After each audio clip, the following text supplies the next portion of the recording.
A graded potential, right? So there's a electrochemical gradient between the outside of the membrane and the inside of the membrane, right? So there are more sodium ions outside the membrane than there are potassium and more potassium and ions on the inside. So that plus there's a greater percentage of proteins inside and outside, meaning that there is a difference between the outside of the cell being positively charged and the inside being negatively charged. Okay? And then let's talk about that real quick.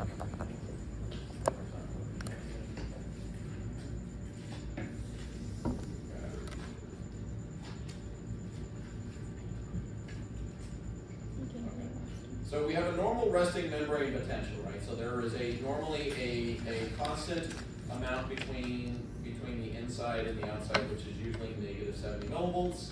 If there is some type of a change, it can be depolarized. Once it reaches a threshold of negative 55, that's when a whole bunch of stuff happens, which we've all actually learned.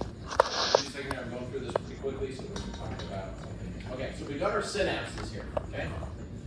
So we've got a presynaptic and a postsynaptic.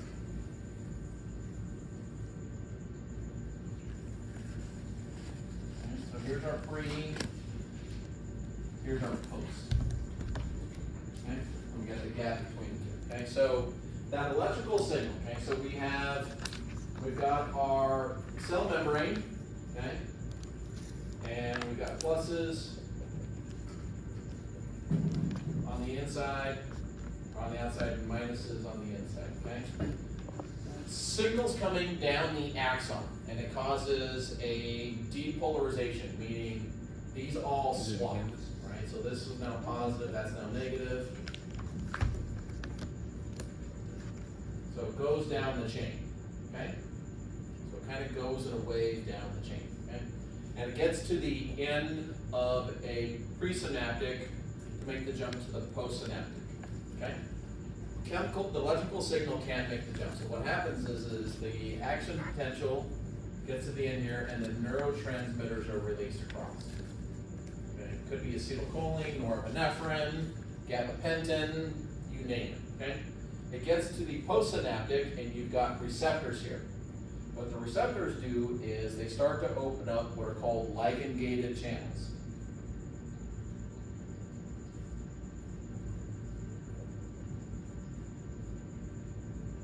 Okay? Ligand-gated ion channels. Ligand-gated, L-I-G-A-N-D, ligand-gated. Okay? So you see here, right, so it's just a rapid depolarization, right? So we see the pluses and the minus switch places, okay? So sodium rushes in, potassium rushes out, you see a rapid depolarization. And then it will repolarize. So the normal resting membrane potential is negative 70, right? But we can positive or minus that. Let's go back to this. So neurotransmitter comes in, okay, and it gets to these ligand-gated or chemically gated ion channels. When it gets to these ion-gated channels, right, we have so resting membrane potential is, here, let me put this back on that way here.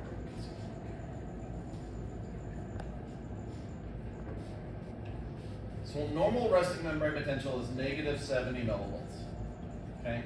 The threshold is negative 55 millivolts. Okay? So we got our neurotransmitter goes from the presynaptic to the postsynaptic. When it hits the postsynaptic, you got those chemically gated or ligand-gated ion channels. So you've got the membrane here, right? You got a channel here, okay? So this starts to allow sodium to rush in to the intracellular matrix. As sodium starts to rush in, what happens to the polarity? Because the polarity was due to the fact that sodium was on the outside, potassium was on the inside. What happens as sodium starts to leak in? It starts to depolarize. And if it gets to negative 55, then we open up what are called voltage-gated ion channels, meaning a ton of sodium channels open up, massive amounts of sodium rushes in, and then there's also channels which allow a bunch of potassium to rush out, okay? So the ligand-gated channels from the neurotransmitters started going, allows a little bit of sodium in, and then you depolarize, right? So it's a threshold thing.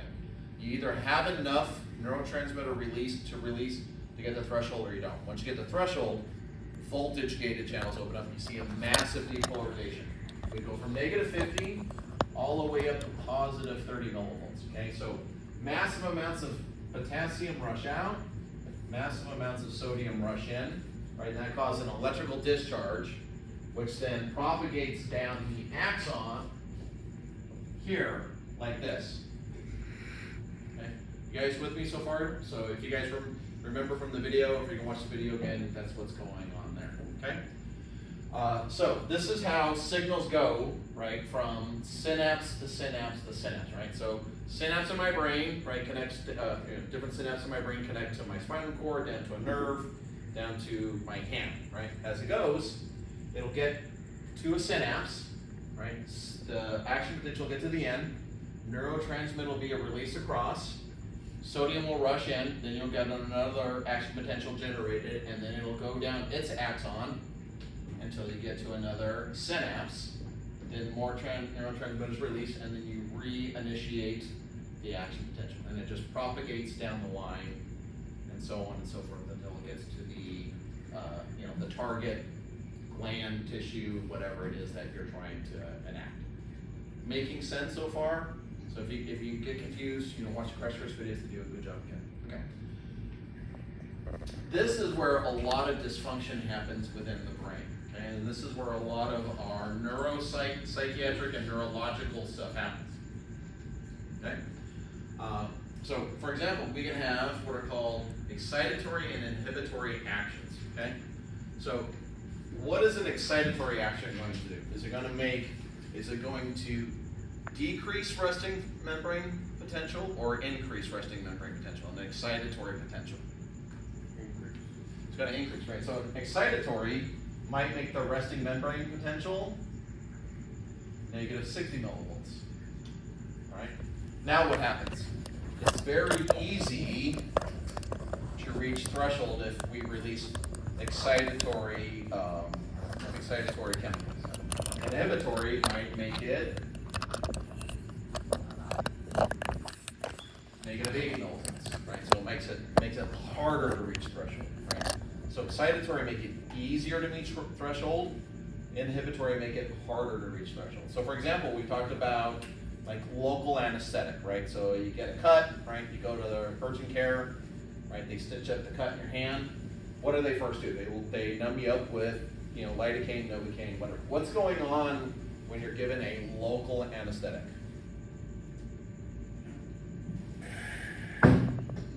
From an inhibitory and excitatory standpoint, for as far as like the nerves in the injured area. You're only numbing one area. You're only numbing that nerve. Sure, we're localizing that area, but what's happening in that actual nerve from a membrane potential standpoint? It's starting to calm down, it's starting to shut off almost. Why did we stop feeling the pain coming from the gash in our hand? Is that the Meissner? Right, why is it not sending the signal to the brain? What's going on as far as this goes? It's hyperpolarizing it, right? So we inject lidocaine or novocaine into the wounded area. What happens to so you've got synaptic bulbs right there, you got your free nerve endings right here, okay? And then it's gonna send it along to the next one right there in the chain, okay? So lidocaine, we put lidocaine in. Okay? What does lidocaine do? It goes in and it's what we call an agonist, meaning it will compete for the receptors on the postsynaptic membrane, right? It'll compete for them. That's what we call an antagonist. So let's say, right, you cut your hand, right? And the strength of the stimulus coming from the pain receptor in your hand is 45 millivolts, right? So we numb you up with lidocaine, and now your resting membrane potential is negative 105 millivolts. What does this mean? The pain signal can't overcome the threshold limit to send off a signal to the next one in the line, to send the signal to your brain that, ow, something's happening. So this is how local anesthetics work. Local anesthetics work by decreasing or increasing the membrane threshold so much that the signal isn't strong enough to make the leap so that it will trigger in the postsynaptic membrane and then send another action potential down the line. Right now, right, it kicks in pretty quickly, right? You shoot the area with novocaine, lidocaine, it kicks in pretty quickly. But it doesn't wear off immediately, does it, right? What starts to happen? Slowly over the course of an hour, 2 hours, whatever, how much they numb you up with, what starts to happen? As it starts to metabolize it, what starts to happen to the membrane threshold? 100, then it's 95, and then it's 90, and then all of a sudden, right, those pain signals start to get through again. So that's what's going on there when it comes to that, okay? Neurological and psychiatric drugs work primarily in that synaptic gap, that synaptic cleft as well too, okay? So for example, depression. What's going on when we've got depression, guys? We got low serotonin, sometimes also low dopamine levels, right? So depression can be caused by a couple of different things. So number one, we might just not have enough serotonin going across the cleft, okay? Or we also have this thing called a serotonin reuptake pump, okay? So we don't want serotonin hanging out in the cleft for too long, right? Because if you overstimulate, then things go haywire. So you got this pump here, which will take the serotonin and pump it back into the presynaptic bulb, okay? For reasons we still don't understand, we know that's largely, there's a genetic component to it. Sometimes that pump works too efficiently. So in the 1960s and 1970s, we created the first commercially available antidepressant, which was a selective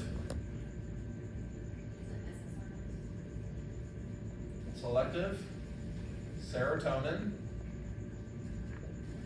reuptake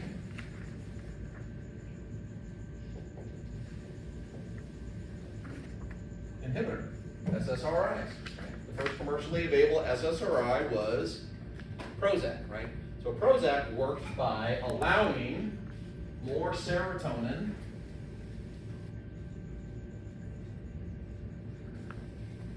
to get from point A to point B, thus allowing the brain to become more active, right? So what does it mean to be depressed? What's the literal meaning of depression? Brain activity is depressed, it's low, right? So your brain is not running at full speed, right? So like you have trouble sleeping, trouble, low energy, trouble focusing, things like that, right? So what we're doing with most antidepressants is we're trying to, right, what are some of the things we do to help treat depression besides, right, you go see a psychiatrist or a mental health professional when you've got depression. What are some of the things they might tell you to do? Exercise, get outside, be out in the sun, things like that. What does that do along with things like antidepressants? Helps your body produce more serotonin, dopamine, all of those other kinds of things. So that's what we're doing there, okay? Lots of our psychiatric drugs, right, and neurological drugs are either trying to increase production of neurotransmitters, decrease neurotransmitter production, or we're trying to either stimulate receptors on this end with a drug that mimics a serotonin or a neurotransmitter, or blocks a neurotransmitter. So we're trying to either speed up something in the brain or trying to slow something down in there. So for example, like epilepsy, right? What's going on with epilepsy? Every once in a while you'll see just like a massive surge of neurotransmitters when it happens to the brain, right? And then what happens? You have a seizure. The brain kind of freaks out, okay? Like, so for example, schizophrenia, right? What are some of the hallmarks of schizophrenia, guys? Hallucinations, right? So you can have visual, auditory, even gustatory hallucinations, right? We can actually, right? We can, taste, right? They can taste something. Yeah. Taste things. We can actually stimulate schizophrenia in people, right? We can take you, we can light up certain parts of your brain, and we can make you hallucinate. So what are we doing with schizophrenia drugs? We're trying to prevent that overstimulation of certain. Now, it's only been in the last 10, 15 years that we've made real serious progress with schizophrenia. It used to be getting diagnosed with schizophrenia was like a really bad diagnosis to get, because you pretty much have two choices if you're schizophrenic. Be psychotic, right? So what does it mean to be psychotic, guys? In psychiatry, psychology, what does it mean to be psychotic? Not in the right mind state. Yes. Reality, yeah. So you're not able to distinguish reality, right? So people that are psychotic, right? So there's a pink elephant in the room and it's telling you to do things, right? That's the literal definition of psychosis, right? So with schizophrenics for a long time, we had a choice, either psychosis or like, they're almost like drooling vegetables. Like it was not, there weren't very many good outcomes for people that were diagnosed with schizophrenia, right? The medication, right? It would depress things so much that they would kind of, it was, so there wasn't really good options for a while. We're finally getting to the point where we're able to suppress the psychosis and other kinds of things, while also allowing people to be able to actually function and have some semblance of a normal life, right?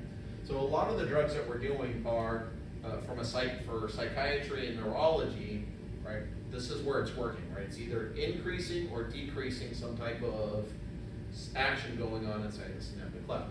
This is also where, so finally we're going to talk about Lorraine's favorite topic. We're going to talk about drugs, right? Right. Lorraine's been finally waiting for us to talk about cocaine. Right? Yeah. So, right, how do illicit drugs like cocaine and other types of drugs work? They work in the same area, right? So what does cocaine do? Is it excitatory? It is excitatory, right? So we've got a part of our brain called the pleasure reward center. Who's heard of the pleasure reward center before from a psychology class, right? What's the point of the pleasure reward center? Why did it evolve? Why does it exist? Sure, right? So, right, evolution designed for certain types of things to feel good to our brain, feel good to our body, so we want to do more of it, like intercourse. The more intercourse you have, the more likely it's going to lead to procreation, right? So, exercise, right? It leads to better fitness, right? And when we say fitness, we mean evolutionary fitness. What is evolutionary fitness? Survival, Right. out-competing your competitors. Out-competing your, other members of your species, right? So exercise, right? Eating well, socializing with other people, right? All of these things feel good to our brain because, right, there's an evolutionary reward for doing so, okay? So cocaine and other types of drugs, what do? Huh? They light up that part of the brain like massive amounts, right? So you get a massive rush of serotonin and dopamine into those centers, right? And you feel, right? Why do people get hooked on cocaine? What happens the first time you do cocaine? You feel terrific, right? If you felt like crap the first time you did cocaine, you go, well, I'm not doing that again, right? Right? You do some cocaine and woo, right? It feels great, right? Because what's happening there? Massive rush of dopamine. It feels amazing, right? Same thing with heroin or ecstasy or methamphetamine, right? It feels really, really good, right? So, so Lorraine's getting ready to go to an EDM concert for the weekend.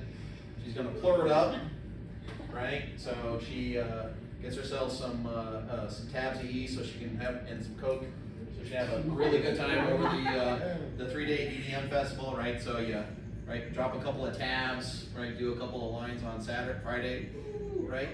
What happens come Saturday? Right, you've been raving all night, right? You didn't go to bed till 7, 8 a.m. in the morning, you're gonna start to be dragging a little bit because you've been plurring all night, right? So what do you do when you get up Saturday afternoon for round 2 of the EDM festival? Shake more. You do a little bit more, do a couple more tabs of E, bump a couple more lines, right? Get up on Sunday, right? You got a rally, right? It's the last day of the concert, We got a rally on that. right? So like there's a thing they talk about in like EDM and raves and all that called Suicide Mondays. Anybody heard of Suicide Mondays, right? So what's going on by Monday morning, right? You've been raving all weekend, overstimulating that part of the brain, and it's just produced way too much dopamine.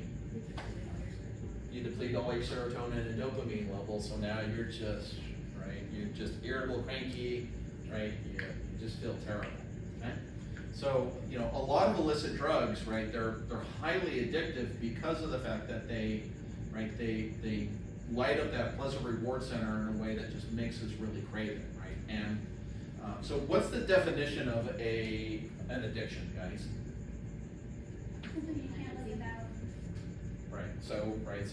So you have to, so to be a definition, it has to, right, physical dependency, right, over time, right, so like, right, one line of cocaine used to do the trick, now it's 2 lines of cocaine to get the trick, get the same effect, and then it becomes 3 lines of cocaine, and then now, you're having to bump a line every morning just to, like, get up in the morning, right, so that's why. Does it increase your,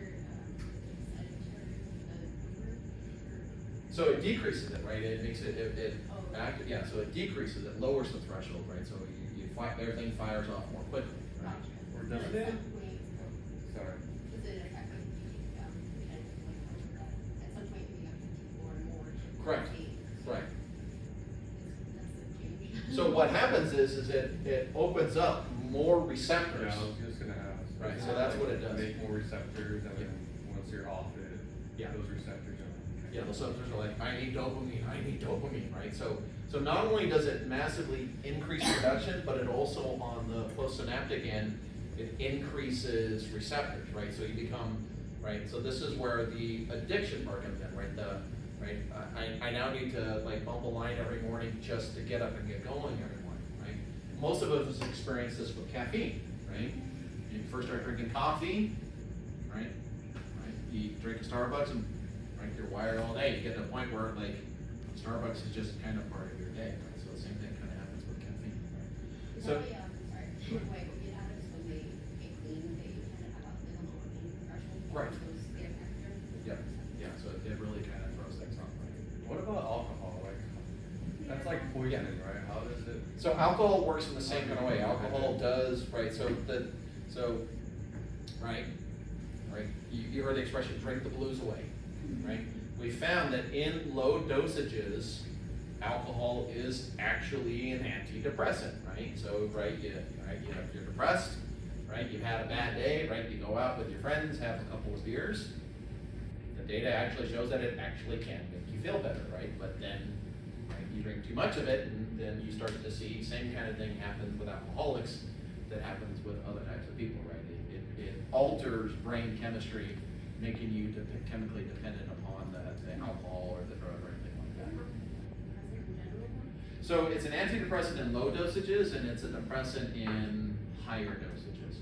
I was just wondering if maybe it's like the fact that you're distracted from it is more like a mental thing versus. There is that as well too, but we've actually shown that it actually, in low dosages, right, it actually does alter brain chemistry, so, your brain looks less like a depressed brain, right? There's a reason why almost every culture has alcohol in it, right? And different types of alcohol and drinking customs, because low dosages, it does make people feel better, right? But in higher dosages, it starts to do the same thing. There's changes in receptors and changes in neurochemistry and all of that, right? So illicit drugs, prescription drugs, they all are kind of working on the same kind of thing, right? We're either increasing or decreasing. So for example, a very common psychiatric disorder that a lot of people struggle with are the mood regulation disorders. So bipolar 1, bipolar 2, cyclothymic disorder. What's going on with BP1? Who's here who's taken, maybe taking psychopathology or abnormal psychology?